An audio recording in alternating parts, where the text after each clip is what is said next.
fire. Good day, everyone. It's Peter Dunn, Pete the Planner, who's not on screen right now. There I am. Hello. Oh, good Lord. Dame, I tried to do the open with the music, the way we do the music in the open, and surprisingly, it didn't work well. I am so shocked. Who could have foreseen that event? I asked right before I did, I was like, do you have faith in me? And you answered my question with a question, which is generally a sign that a person does not have faith. Oh, Derek, hello. Thanks for joining us. Hello. Good to be with you, Derek McLean. Long time to talk to Derek forever. Danza. Hello, Danza. Good to be with you both. All right, Dame, here's what's on the show this week. As is usual, I've got a tight schedule on a Friday. So, hey, Mike, hello. Good to be with you. For those listening on the podcast, we stream this live Friday, noon Eastern. And by noon, I mean 10 a.m. Eastern every Friday on Facebook Live, YouTube Live, and now Twitter. So we're doing that at Twitter. So you can follow at Pete the Planner, all one word. Why? Well, it's a Twitter handle. Dame, on the show this week, here's what we've got on the lineup. Number one, segment one. Would you work a job for $3,500 a week for 6 months if the job was a nightmare? We'll explore that. Segment two, why people should actually care about the debt ceiling getting raised. Segment three, should you use your home equity for home improvement, and what are the pros and cons of that? And then, of course, segment four, Abuam and current events. I will also tell you that during the breaks between the radio segments, I have got two doozies in terms of On the Road with Peter, the travel log of Peter Dunn. So two insane stories this week, Dame, both related to me being perceived as creepy. Oh, that's not a stretch. No, did I tell you, speaking of creepy, before we get started here, because these are the perception that I'm creepy, which I'm not, but we'll get there. Did I tell you the story about the young woman who was the clerk at the grocery store that I talked to her about her hair? Did I tell you about this? I don't think so. So this is like a month ago. I'm like, it's after a soccer game or something. I go to the local grocery store, and this, I don't know, 19-year-old girl, 18-year-old woman, whatever you call, she's there scanning me out. I was gonna say checking me out, but I didn't want to say that because then the creepy thing starts to go. And she's got like this lovely auburn colored red hair. And as I'm sitting there thinking, I was like, that's what my hair used to look like. My hair used to be that color. And so as she's like scanning my items, I go, and just trying to be relatable, I go, yeah, I love your hair. My hair used to be that exact same color. And the look on her face was just like, what's wrong with you? And then Ollie was with me, my daughter was with me, and she looked up at me and she was like, what have you done to this woman? I'm like, that's how you know, like, it's so creepy. Like, I was like, the color of your hair used to be the color of the hair I have. Yeah. I'm not creepy. It's not with ill intent. It's not like I want to make a skin suit out of you. No, it comes natural. Yeah, I'm naturally creepy, but it's not like ill intent creepy. Right. Totally different. I think it might be. Let's start the show. Okay. Are we gonna have the spooky ghosts going? Sure. I mean, we can only do this 1 month a year. That's true. I think. Oh. There we go. The ghost is going to be with us the whole time. Perfect. Okay, now I got to change. I've got my stuff together. Every time I'm like, hey, I got to hurry today, Dame. It's the first time you've ever done this. It does feel like that a lot of times. Okay. In 3, 2, wait, hold on, not ready. 3, 2, 1. This week on the Pete the Planner Show, we answer your money questions. Here's how the show works. You email us, askpete at PeteThePlanner.com. That's askpete at PeteThePlanner.com, and we'll answer your question. And we're actually doing that here on the show. Today, joining me as always is Damian Dunn, no relation. Hello, Dame. Good day, Pete. Vice President of Advice at Your Moneyline and Hey Money. Dame, this week on the show, we're starting here. I was in Boston this past week, And of course, I'm reading my local hometown news in Indianapolis to see what's going on. And this article pops up on WTHR.com. Jobs at Camp Atterbury offering up to $3,500 weekly. Now, I was intrigued. I took the bait. I clicked. And then I read this article that has had me thinking about this nonstop since, October 5th. So, Dame, let's walk through it. Let's understand the particulars. And then you and I are going to walk through how someone is to make the decision to work a job for $3,500 a week with very little skills needed, with all due respect, for 6 months. Okay, so let's figure it out, like what's involved. So a company, AIM World Services, is offering up to $3,500 a week for janitors, cooks, food service workers, and dishwashers at Camp Atterbury. Now, here's the thing. While that is certainly a lot of money, not all of those positions qualify for that $3,500 a week pay. From the way this article reads, it's the food service workers that are at the top of the food chain. Yeah. $3,500 a week to be a food service worker at Camp Atterbury.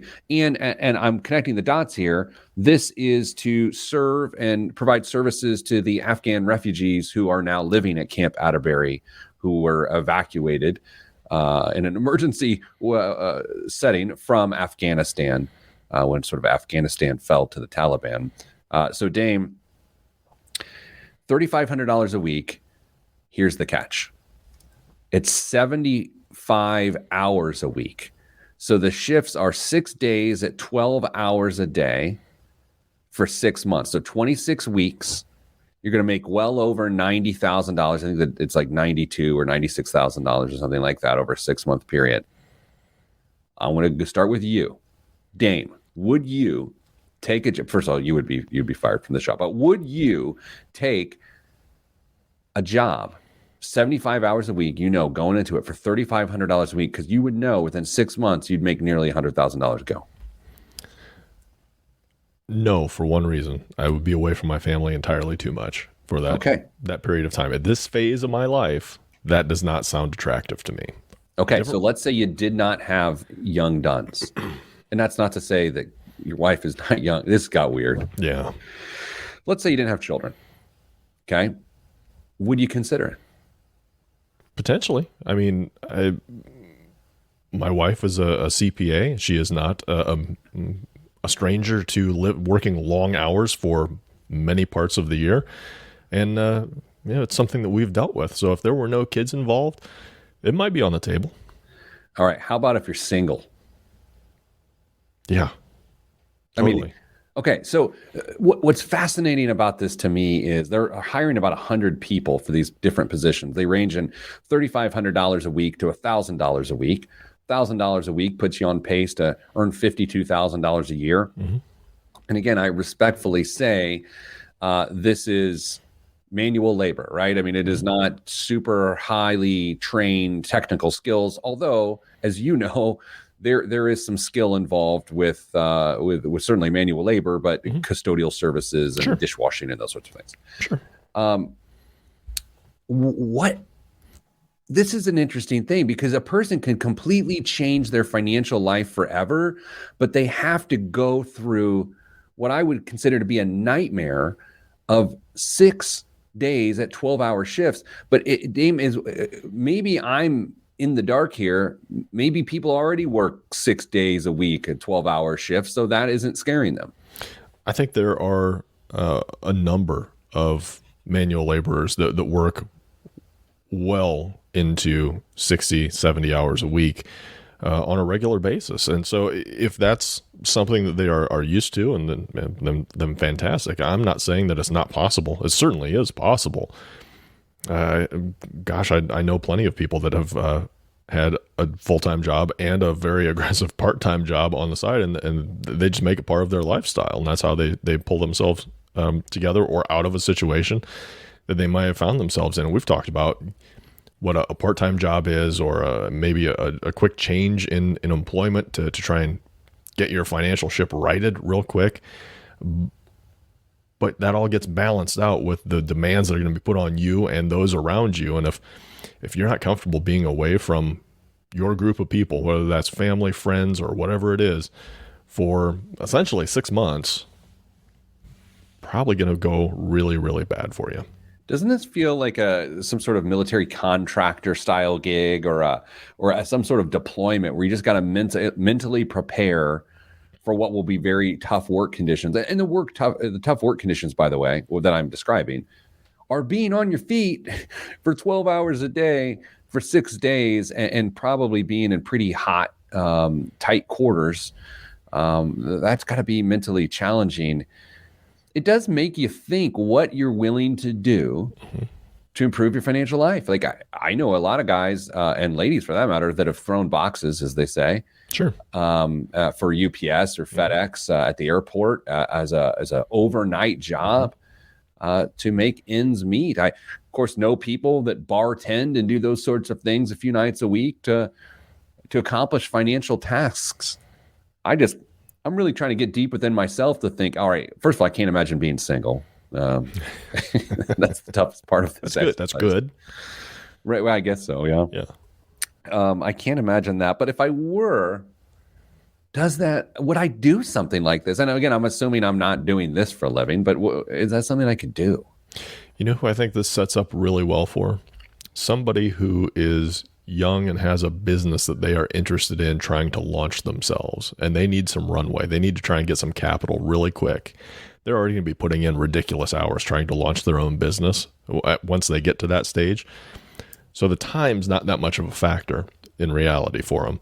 But if they can get some debt cleared off the table, maybe bank some cash in the meantime, because if you're working 6 days a week and you're working 70 some hours, you're not going to be spending anything. You're going to be sleeping on when you're not working. So that money's just going to start accumulating in your bank account, whether it's there for the future as you do something else, or paying off debt to clear the deck for whatever you've got in store. But I think this opportunity would set up really well for somebody in that position. I think that someone that has just left the military or something like that could be interesting. But of course, you've got the aspects of you're back on a military base. I mean, it could be a lot of sort of a mental burden if you're trying to get part from that. But yeah, Dave, this is also, again, this is the idea of, as I've said, what are you willing to do to eliminate your past, or to set yourself up for the future, or to take control of your present? Now we're getting to job season, right? And I mean that in terms of seasonal employment. Workers are going to be needed more than now everywhere, and workers are already needed. You've got the holiday shopping season. You're already going to have supply chain issues, which are going to make it a difficult time. So we said it this summer, but it's especially true in the fall going into holiday season. If you need to make ends meet, come up with a plan, figure out exactly how much money you have to make, go make it, and then get out of there. And is there ever a better opportunity to do that? And I'm saying this knowing that I'm coming from a point of privilege, and I say this with respect. There's never been a better time to get your stuff together than right now. Totally. And it's with that, we go to break. Coming up after the break, why the debt ceiling matters. I'm Pete the Planner, and this is the show. I almost missed that break. Almost. But I didn't. All right, Dame, do you want the first creepy travel story or the second creepy travel story? Oh, let's go with the first. Okay, well, here's the choice. You can have, they're both really good. One's longer than the other, and one is laugh out loud funny, while the other one is like, that's unfortunate. Which one do you want? That's unfortunate. All right, Dame. So I check in to my hotel in Boston this week. And I'm in one of those hotels where you have to put your key card in the elevator before it will let you access the floors, right? And that's great for safety, whatever, who cares? But it's also sort of burdensome for someone with bags and all sorts of things they're carrying. So I check in, I go to my room, go out on a walk, come back. This woman, probably, I don't know, late 50s, 60s, Either that or she's in her 20s and she lived really hard. That seemed unnecessarily rude, didn't Auburn it? hair. Yeah, auburn hair, beautiful. And so she had her hands filled with bags and stuff, and we're entering the elevator at the same time. So I pop my card in, right, and I was like, "What floor? I'll hit it for you, just as a courtesy." And she goes, "Oh no, you put your floor in first." I was like, I thought she was just being funny, but then it occurred to me, she thought I was a creep, and I was going to follow her to her room. Now I realize that men have caused this problem by being horrible humans and following women to their rooms. But there was a lot of, in this moment, it was all happened very fast. Like she had just read a brochure on elevator safety. Number two, she took me to be the sort of person that was going to follow her to her room. And it was just, and then I felt awkward. But then the rest of the day, I was like, man, men suck. Right? Was it just the two of you on the elevator? Yes. If she was that concerned, why'd she get on the elevator with you? I don't know. And then, I don't want to be overcritical of her. She didn't do anything wrong, but I didn't do anything wrong. I was trying to help her out. I think that's fantastic situational awareness from her, but yikes. I know Krav Maga, but I can't handle myself. No, she could have wiped the floor with you. I did want to hit all the buttons. Like an elf. Part of me thought that was exactly where you were going with that. No. I didn't want to traumatize her, but it was like one of those, our colleague Chad was on the trip with me, and we were sort of talking about like airline safety and TSA, and it's like, we may have had this conversation before. Can you imagine when commercial flight just became a thing and people dressing up, getting on planes, and it's like amazing? No one imagined that this new amazing technology and luxury would be turned into a weapon where if you try to tell someone who got on one of the first commercial air flights, hey, someday people are going to try to blow these up and wreck them into things, and then everyone is going to have to prove that they won't do that prior to getting on an airline. That's wild, right? Yeah. It's so sad. It's wild. I don't know. This has nothing to do with our show. What happens when we're on the road, I just think. And that's bad. All right. Here we go, Dame. Why the debt ceiling matters. That was my Ted Kennedy.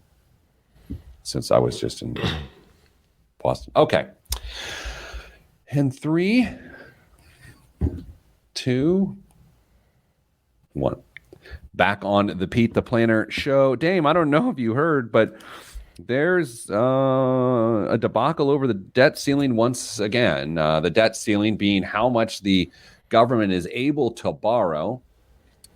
It needs to be raised, because if it doesn't get raised, then the government will be unable to pay some of its obligations. And so what I wanted to do is talk through this a little bit, see what is really at stake. My job isn't to convince people that it should be raised. My goal is to help you understand what happens if it doesn't get raised. The debt ceiling has been raised numerous times, dozens, and it's been raised. It was raised 3 times under the previous administration, the Trump administration. So I know we love to make things political and make it binary between parties, but every party who has been in charge has raised the debt ceiling. And so I want to understand what would happen if the debt ceiling didn't get raised. Now, to my current understanding, Dave, are you hip to what's currently happening right now? I believe I am. You want to give it a spin? Yeah. So spending is going to cap itself out. We have enough obligations going forward that we needed to increase the limit on our credit card. I know that's a horrible personal finance analogy, but it's essentially what it is. We need to get a raise in our credit limit so we can continue to pay our obligations. That can't happen without an agreement between the houses of Congress and the president. So what we are doing, floated a bill through. I believe it was agreed to in the Senate last night. This is Friday the 8th, by the way. We don't think it's gone through the House yet, but we we will get that through, and we will get some additional spending. I think it's just under $500 billion, if I remember correctly. Yep. And that will get us not very far down the road, and we'll have to revisit this all over again. Yeah, and I think what sometimes can happen is if there's one party in control and the other one can mess things up, they can make it seem like you can lay this problem at the feet of the party in control, right? They can sort of bluster and say, well, let's let this thing go down. That way we can say this went down under their watch. Now, that is one thing they do, and I'm not being so cynical as to suggest that's the only reason people would oppose this. The other one is people are fiscally conservative. They don't want to raise the debt limit by $500 billion. It is, I believe, the 14th Amendment of our Constitution that requires the government to pay its obligations. And so this isn't just a political issue. It's not just a financial issue. It becomes a constitutional law issue. And I say that as someone who is not a social media constitutional law expert like so many people tend to be these days. So there is also this theory that even if the debt limit wasn't raised, the president could theoretically have the Treasury issue bonds anyway to raise more money, which would allow us to pay our bills. But then the Supreme Court would have to take up the case to say whether that debt issuance was legal. And this is something that has been mildly entertained by previous administrations, but it never got to the point where it was going to have to happen. Here's what would happen if the debt ceiling was not raised. I'm going to just go through a list of things just so people know. And I want you to remember this now. And I want you to remember this the next time this happens, which will be what? Next year? The year after? I think it's December that this is projected to get us to. Okay, yeah. So it's 480 billion is the extension. And then so this is going to happen all over again in December. And here we go. This information comes from the Committee for Responsible Federal Budget, a nonpartisan organization. Hey, when you read nonpartisan organization, are we so skeptical that we don't believe it's a nonpartisan organization? Totally. Okay. 15 million seniors could stop receiving Social Security payments, or they would see delays. 30 million families could stop receiving President Biden's expanded child tax credit payments, or see delays. Let's put a note in that one and come back to that one, okay? Okay. U.S. military service members could stop receiving paychecks. Veterans, I struggle to say that word, veterans. Benefits could stop or be delayed.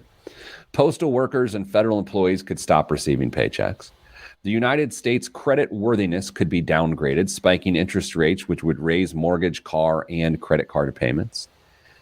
Doubt in the typically reliable U.S. currency could tank the markets, hurting 401ks and other investments. The S&P 500 lost 17% in the months surrounding the last debt ceiling standoff. Let's put a pin in that one too. FEMA funding for hurricane and wildfire victims could stop. Wildlife victims, I don't think there's a lot of funding for wildlife victims, but wildfire victims. Public health funding for pandemic mitigation efforts could be cut off, and child nutrition program and other food assistance could stop. Okay, let's go back to our first point. The expanded child tax credit thing. I will start with a question to you.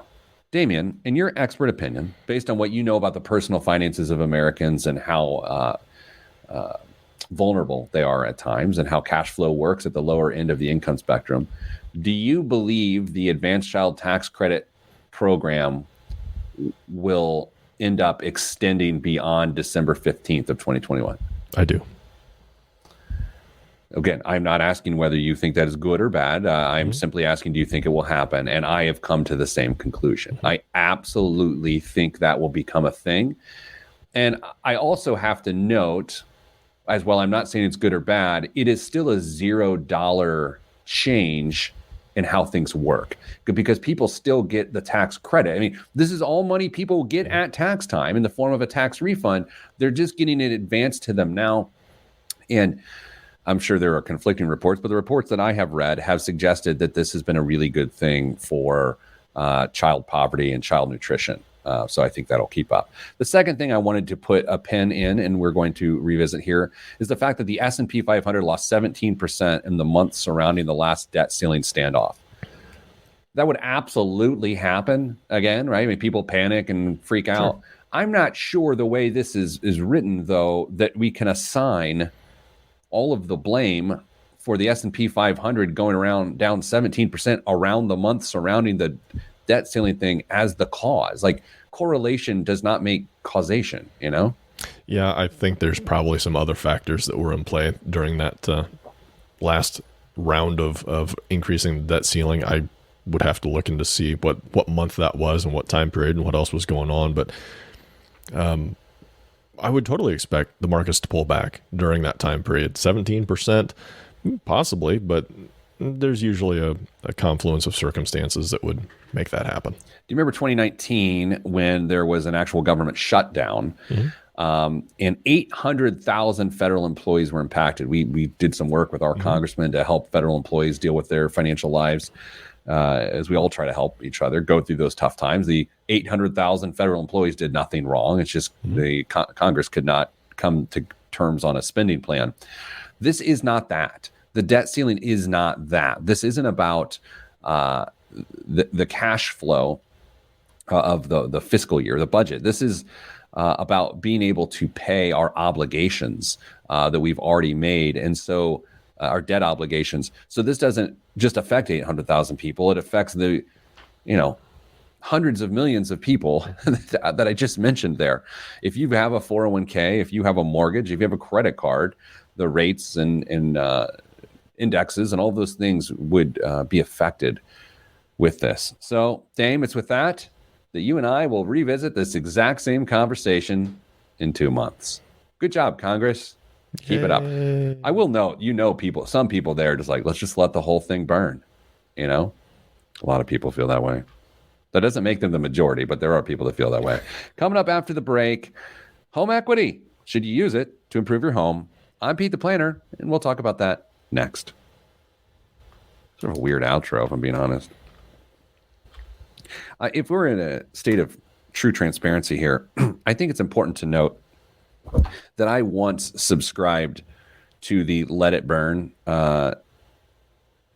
ideology. This is probably 4 or 5 years ago. It's like, well, what's the worst could happen? It's like, I'm somewhat fiscally conservative. At that time, I was certainly more fiscally conservative than I am now. And I thought, well, yeah, let's just press reset. It's just a reset. It doesn't really work that way, though. There's no mechanism to press reset.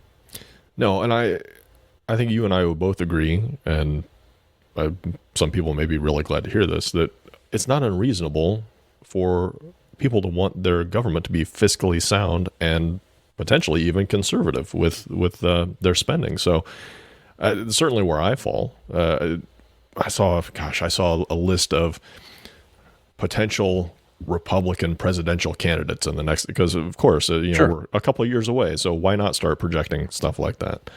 I thought of the conversations that you and I have had about who we would love to see in positions on either side of the aisle to make this. And one of the people that you and I are both very fond of is somebody from the state of Indiana who is very, very good fiscally. And he was nowhere on that list, of course. But, yeah. Man, I would love to see somebody make a run at it who could really just focus on domestic sorts of issues, and spending being one of them, and trying to get things more in line. But that ship may have sailed. Pete. Yeah. No, I think he's out of it. No, I mean, not even for him, just in general. The spending may just be a thing of the past, and we're arguing over where the dollars are going at this point. Second creepy travel story. Are you ready? Yes. This is the laugh out loud one, right? I mean, you said that last segment. You put a lot of pressure on yourself, so make sure everybody in the comments, if you don't laugh out loud, just reply with a meh. I told the story to Oz this morning, and she laughed out loud, or yesterday. Well, yeah. Okay, you ready? So, as part of this conference that I was at, the entertainment was a dinner cruise in Boston Harbor. So I'm on a giant dinner cruise liner. It was really nice big boat. It's called like the Boston Odyssey or something like that. So, you're eating dinner and then there's a DJ there and there's a dance floor and people begin to dance. So one of my friends who's at the conference, I see her over there dancing. She's dancing with this other woman and I'm having my conversation with sort of my table. There's 4 people there. I'm being one of them. And out of the corner of my eye, I see a couple more people come over to the dance floor. And then one of my friends at my table, Cherie, she says, oh my God, look at that guy. I was like, okay, turn around. And then all of 4 of us at the same time, it hit us. This person from the back looks exactly like me. Exactly like me. So it's at about this time, he starts getting handsy with one of the women he's dancing with on the dance floor. Seconds later, the table behind us, this woman goes, oh my God, look at Pete the Planner. Their whole table turns because I was the keynote speaker at this event, of which I was paid to be there. Like I'm the, hey, not a weird flex here. I was the big star of the show, right? So this table's like, oh my God, and then they see me sitting right there, like, oh my God, that guy looks exactly like you. So then the head of the entire event, about 2 minutes later, we're all just laughing, comes over here to me and she goes, we all thought that was you, like all the directors of this event. And they were like, man, Pete the Planner's really letting his freak flag fly. Like he's out on the dance floor, like getting handsy with this woman. So not only did this guy look a lot like me, but and no one knows this part, but he was wearing a sweater that I own. But no one knew that. But I'm now going to show you a picture that I took with this gentleman after the debacle was figured out. I have video evidence. Audio here, so here we go. This is a picture of me and the guy. Do you see it, Dane? Yeah, I do. And so we look enough alike that if you turn around on the side, it's just a shaved, bald white man head. Okay? Oh my gosh. So now what I'm going to do is I'm going to show you a video of him dancing that someone took and then posted on the app to the conference questioning whether I was dancing with this woman. Oh my goodness. How does this stuff happen to me? Are you ready? I was really hoping the picture you were going to show was the 2 of you from the back. Okay. Watch the guy in the green sweater. It's hard to see, but look at him. Oh, yeah. Okay. He's all on the far side. Don't worry about the guy running up like a I don't know what that Yo is. Gabba Gabba character, but the guy in the green, he's just getting it. Can you believe that? So here all these people on the boat that weren't in on it thought I was getting handsy with this woman. Turns out the woman is the man's wife. Oh, see, it has a good ending. That is the good ending. It's not a story about affairs at conferences. That's a whole other show. I see. I think you need to keep that guy's phone number for double work in case you need somebody to do an event for you. You did laugh out loud. I want you to know. I did. I did. I don't know how in the world this stuff happens to me. There's always something crazy. As long as everybody knows all the details and didn't think that you were a creeper. But that's the thing. It's like, as we just talked about previously, I somehow am accidentally creepy, but I'm not like outwardly like creepy. Right. I think it's my age. Yeah, you're kind of right in that sweet spot for creepiness, isn't it? Yeah. I'm like, I think there's like this like inherent, like a middle-aged white man creepiness that's out there, And I think I got it. Well, I don't view you as creepy though, and we're the same thing. I just don't publicize all my creepy stories. Oh, I bet yours are creepier then. Probably. Oh, okay. Let's start the show. Okay. Oh my God. Okay, 3. Not ready. Really? Surprising. 2. 1. Back on the Pete the Planner show. Dame, we got an email at the email in bag. Oh, creepy. For the show, ask Pete at PeteThePlanner.com.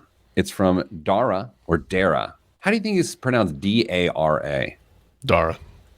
Dara? Yeah. Dara. So like it's Sarah, Dara. It's true. Sarah Dara. One of us is right. Dear Pete, what are your thoughts on getting a home equity loan or line of credit to update current home while rates are low? Or should we stick with the slow cash flow approach process so not to incur debt? Thank you, Daradura.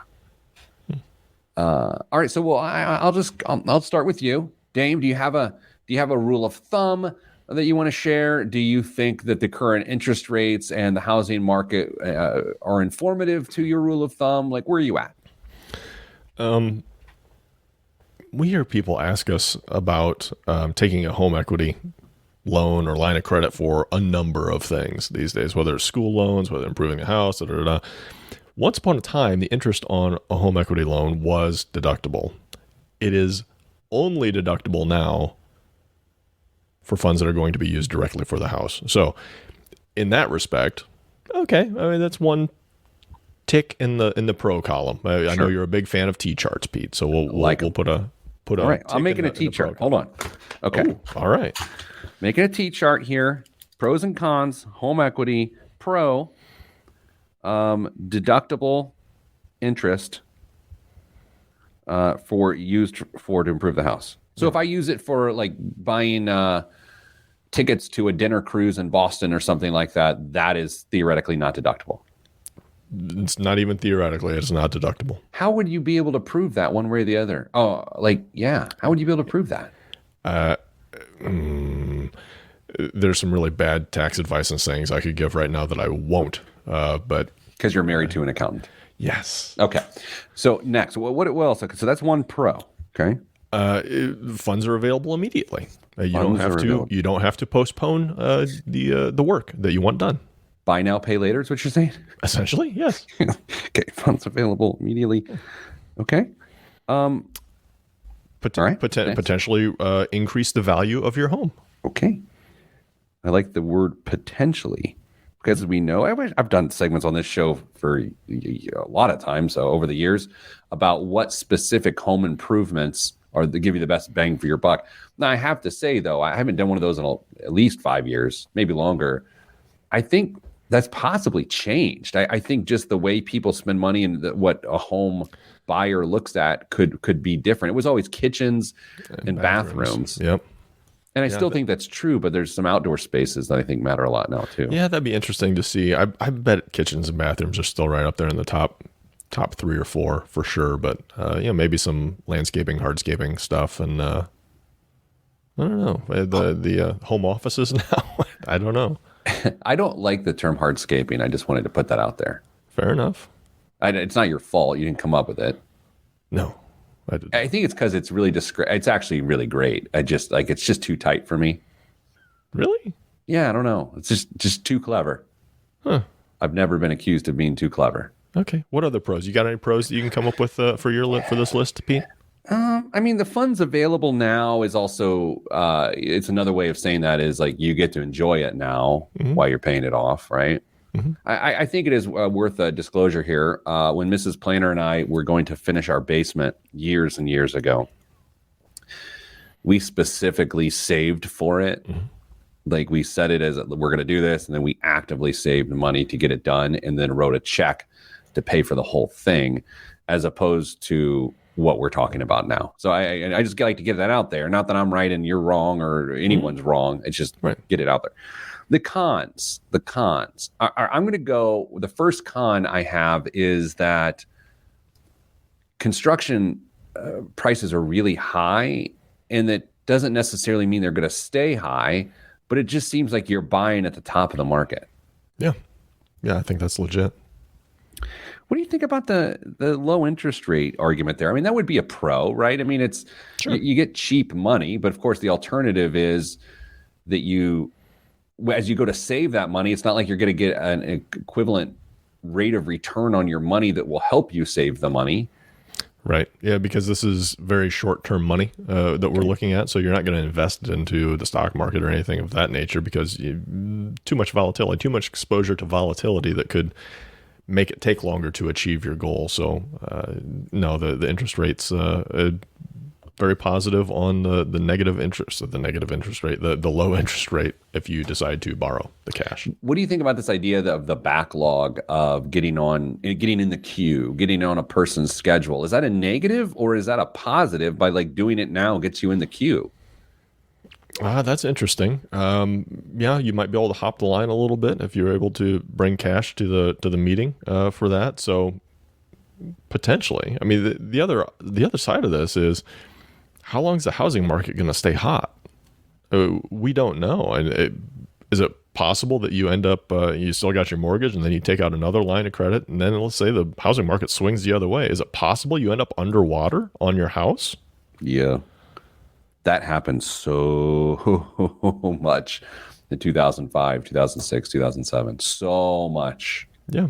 I don't think anybody would argue that we are really, really high on inflation or on real estate prices right now. And so it's reasonable to think that we're going to have a pullback at some point. So I would be really cautious on how much you take out on a line of credit for this. I actually wrote an Indianapolis Business Journal column this week about, do you consider the equity in your home, or do you part of your net worth, right? Mm-hmm. Do you consider and my answer was, it depends on what you're using your net worth to try to figure out. But a part of this evaluation process is, do you view the particular asset as an investment? Are you willing to sell it at some point in time? Mm-hmm. And so do you think that plays into this question too, of if the person's viewing their home as an investment and this will improve the resale value? I think oftentimes people say that, but they have no intention on selling it. Do you think that matters? Yeah, I totally do. I think that's a really good point that I was hoping I was going to make before you to sound intelligent. But yeah, if you're not planning on selling the house, then you better not be saying, well, I'm going to get a X% return on investment by updating this kitchen or bathroom or whatever it is, because frankly, it don't matter. That's true. It's just about enjoyment. And I think that's what the pandemic home spending was really about, was like, okay, well, we're here. Let's enjoy the space more. Right. I don't think many people during the pandemic were like, this will increase our property value. People just wanted to be at home. They wanted to enjoy the space more, you know? Yeah. I mean, frankly, it was probably the better option than going out and overspending on another house at that point. Do you feel like if they were to write a check, they would be more sensitive to costs and more sensitive to getting a good, fair deal with good value in it, as opposed to writing a blank check and then paying it off later?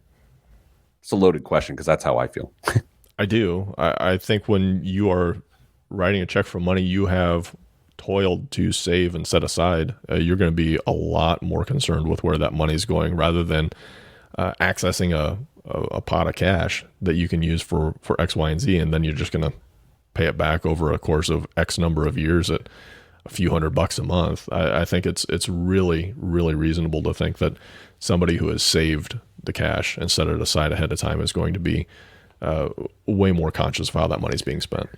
All right, so what's our conclusion? With less than a minute left in this segment, for Dara, do we think it makes sense? I mean, there's obviously a big depends here, but there are no major red flags that says this is a horrible idea, don't consider it. I think the fact that there are low interest rates is a good thing. I think the scary thing is the increased price of construction materials and labor. But you can't say that waiting and saving the money is going to solve that problem. No, I think it's like you said, it's just a big depends question. I hate giving that answer, but I think that's where we fall. I do too. I really do. But I would rather do that than just give general advice that doesn't serve anyone. Coming up after the break, more general advice that doesn't serve anyone. I'm Pete the Planner. That was good. That was funny. All right. So I had a guy blow my mind on a call yesterday with a phrase that I want to see if I can remember it and share it with you. So this is a person that I'm considering hiring to do some consulting for our organization, right? And part of the onboarding process to figure out if they can help is that, we had our initial calls, 30, 45 minutes. And then we're going to have a deeper call that's 90 minutes to 2 hours, right? Next week. And he said, as we're picking the time, we picked the time. He said, look, this next session is free. It does not cost anything. It's part of our process. Because the only thing is I ask is that you treat that time like you're paying for it. And I was like, oh my God, no, that is good. That is good. Right? Interesting. Because I just know that people tend to take things more seriously when they have to measure the experience against the value they perceive that they're getting from the experience based on what they paid. Totally. If you go to a restaurant and you pay $100 a plate for a dinner, and it comes back and you thought, well, it would have been good for $50 a plate. You gotta try and assign value to the time that you are spending, or the good. And in this case, I think that's a fantastic concept to keep in mind for the next 90 to 120 minutes on that phone call. Now, this is probably an off-the-air conversation that you and I should have. I wonder if our callers to your money line, who their employers pay for their thing, I wonder if that gives a weird vibe, or if there's any utility in that of saying, look, your company is paying for this. Our hope is in this conversation that you're acting, I don't know, is there any value to that? Maybe we should talk about that off the air. Maybe. Seems like a lot of pressure to put on somebody. Yes. I have thoughts. We will talk later. Yeah, it seems like it could be cheesy. I mean, Hey, welcome to our business, everybody. All right, Dame. Let's do the show. Okay, so I'm ready if you are. Well, first, I'm skeptical. Okay, 3, 2, 1. Back on the Pete the Planner show. This week's biggest waste of money of the week right here on the Pete the Planner show is... Now, Dame, during the break, I told you a story in the Facebook Live audience story about my time on a dinner boat in Boston this past week, the Boston Odyssey. Because I'm a tedious individual, I read the reviews of the Boston Odyssey before I went on the Boston Odyssey. And is tradition these days, there are a tremendous number of just really unhelpful reviews. One woman gave, and this is the biggest waste of money of the week, is this woman's spend. She gave the Boston Odyssey 1 star, stating something. I should find it. I should have found it. That said something to the effect of, I couldn't find parking, missed the boat. That's a waste of $400. And I thought, how is this Boston Odyssey's problem? Why would you leave that review? Do they control Boston, the harbor parking area? And how is that their problem? It wasn't at all. So biggest waste of money a week was her spending $400, and it's her fault. It's not Boston Odyssey dinner cruise. It's like I love terrible reviews. I love to read them because they make me mad. I read this once. This person said, I stood up from the restaurant and hit my head on the chandelier. Don't go there. Like, she was at her table at a restaurant. There was like a low-hanging chandelier. She hit her head on it. She's like, no one should eat there. And I've been to this restaurant. I know exactly what she's talking about. It's her fault. No, nothing is anybody's fault anymore, Pete. I also had a friend who owns a restaurant, not the one that everyone thinks I'm talking about, a different one, truly. And he was telling me that this group came in. The restaurant typically doesn't serve a lot of children. It's more of an adult restaurant, which is different than like an adult movie theater. It's an adult restaurant. Anyway, so the kid orders a salad off the menu. It's a delicious salad. I've had the salad, but it's sort of a gourmet salad, right? I mean, it's sort of like a tastes for adults. Server comes over. Oh, Timmy, you enjoying the salad? Tim, no, I don't like it. Timmy's mom's like, he doesn't like it. Can you make him something else? Server's like, sure, yeah, we'll get him a different salad. Brings the salad over. They like that salad. Check comes. Both salads are on there. And then the people were like, you can't charge us for both salads. It's like, you ordered another salad. Nothing was wrong with the salad. He just didn't like the salad. And then they left a terrible review saying they made us pay for both salads. And it's like, I want to review the reviewer. You're a terrible diner. You remember that old quaint saying, the customer is always right? That can go right into the Boston Harbor. Yeah. Dane, what's in the news? Do you have the siren sound queued up so we can play that? Oh my gosh, he does. That's all I could come up with in the time you gave me. That's pretty good. It's not great. U.S. Department of Education is streamlining its most criticized loan forgiveness program, making it easier for more than 500,000 borrowers who work in public sector jobs to have their loans canceled. Is that the ghost beside you or a siren? I don't know. The changes to the public service loan forgiveness program will help alleviate problems caused by complicated eligibility rules, loan servicing errors, and other technicalities, the Education Department said. Most of the improvements stem from a temporary waiver running through October 2022. That'd be a short timetable.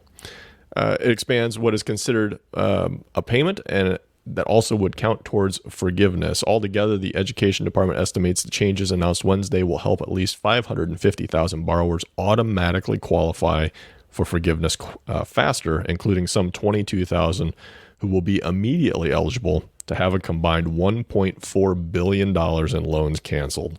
The government also estimates there are about 27,000 borrowers who could see roughly $2.8 billion forgiven if they can show they were employed in an eligible job. We live in that world. Like we help people with public service student loan forgiveness all the time. Like it's literally part of our business model. This will be helpful to help people get more people student loans forgiven. The program is actually no simpler. Just so you know, like it just makes more people eligible for a really complicated program, and we will continue to navigate the waters for our clients. Dame, what else is in the news? Well, many consumers are unhappy that car insurers use their credit histories in setting premium rates. Now, an alternative is in sight, and some might like it even less. Social media. Close. Insurers would be able to track how, when, and where they drive. Oh. Since late summer, car insurer Allstate has been talking to state regulators about helping to lead an industry-wide effort to transition in the coming years from sizing up risk in applicants with factors including credit scores to largely using telematics to determine rates. With telematics, insurers monitor policyholders' driving behaviors either through smartphone applications or devices embedded in their vehicles. Insurers slice the tracking data to tailor individual rates. Okay, here's my thoughts on this. A person could theoretically, I use that word too much. A person could say, I'm okay with that. And because I'm okay with that, I want a lower rate. Mm-hmm. It's just like that plug and play thing that you see, like you'd plug it into your car. Right. It would take your speedometer and stuff like that. So I think on the surface, I have no problem with this. I think where it gets hairy is requiring it. Do you feel differently? If somebody wants to opt in, yeah, I've got no problem with that. But to require it, I'm not a big fan of. Yeah, I know there's I don't know if I have a problem with this if you opt in at all, because I feel like both parties are saying, go ahead. Go ahead. And the other party's like, we will. And then you hear a siren down there like that, right? Yeah, I actually know somebody who entered into this agreement with their insurance company already, and they are tracked, I think, through their cell phone, if I remember correctly. You do? What? You sort of buried the lead here. What? You can tell me about this, or are you making this up? No, I've known him for a very long time. I think he and all the drivers in his family have an app on their phone that monitors how, when, where they drive. Wow. Wonder if they then sell that data to advertisers. They have to, right? They should. I mean, that's the genius part of this. Yes. Oz, get Allstate on the phone. That's not the way it works around here. No. I'm sorry. Yeah. Oz being our coworker who would get Allstate on the phone. And she could do it too. Oh, she absolutely could do it with a smile. Dane, what else is in the news? BlackRock is putting annuities in American workers' 401ks. The investment giant said 5 employers have signed up for a new retirement product that will allow workers to receive a stream of payments for the rest of their lives. A small number of 401k plans currently incorporate annuities. Employers who offer retirement plans worry about annuities' complexity and their cost, and about being sued if the insurer that stands behind the annuity fails to make payments. A 2019 law now protects many employers from legal liability. Pete, I've got a gob of other information on this if you really want me to go through it. However, I think you and I can make some relatively informed comments. I'm curious what you think about it. I'll say this. I have absolutely no problem with this. And here's why. Accumulation is the period of time in which money goes into your 401k, we'll say here. Like it goes in, oh, it's going in. Now I'm retiring. Now we're to the distribution phase. Mm-hmm. You would not believe how much people misunderstand the distribution phase. They're like, where's my check? There's no actual mechanism to just send you a check. It has to be managed. Mm-hmm. This gets a mechanism similar to a pension, to a defined benefit plan. And yes, it's going to cost more. And yes, there's other risks, but I have no problem with this. I will tell you, one of the things that would come up are fees, and these contracts are really, really reasonably priced. They are. Can you tell me? 10 bips. Oh, that's a steal. Yeah. Whee! That's all we have time for this week on the Pete the Planner Show. I got Damien to laugh at least 2 or 3 times this week. Sending good vibes because good vibes are all that's in the budget. I'm Pete the Planner, and this is the show. Sorry. This is how I know I've had the right amount of caffeine. The 10 basis points is nothing for this. So they're going to use target date funds for a lot of it, for getting people to the point where they would get into the annuity. The fees could rise, but they'd be capped to about 16. Yeah, I literally have no problem with this. I mean, a lot of times in the qualified money, let's get super in the weeds here. So we lose everybody here. In the qualified money space, there's a lot of issues with putting an annuity inside of a tax qualified vehicle, because you get sort of double tax benefits that you don't need, because one already has the tax benefits and you have to pay to get that. And so that becomes pretty controversial, actually, in the financial planning world. But the point of this is not to get additional tax benefits. The point of this is to have a structured payment mechanism on the back end at distribution, which is why I have no problem with it. Yeah, this is just structuring somebody's distribution phase and potentially cuts out the need for a financial advisor. Sure. I mean, there's that. Andy loves your spooky voices. Appreciate you, Andy. Thank you, Andy. Andy's got a great podcast. Yeah. Should send people his podcast. It's much better than ours. Yeah. Andy, if you want to plug it in the comments, go right ahead. Yeah. Marriage, Kids, and Money. Marriage, Kids, and Money. Dame's been on that podcast. I've been on that podcast, I think. Andy, it's great. Didn't he just win an award, or he wins awards for having a better podcast? Yeah. His show is an award-winning show that ours is not.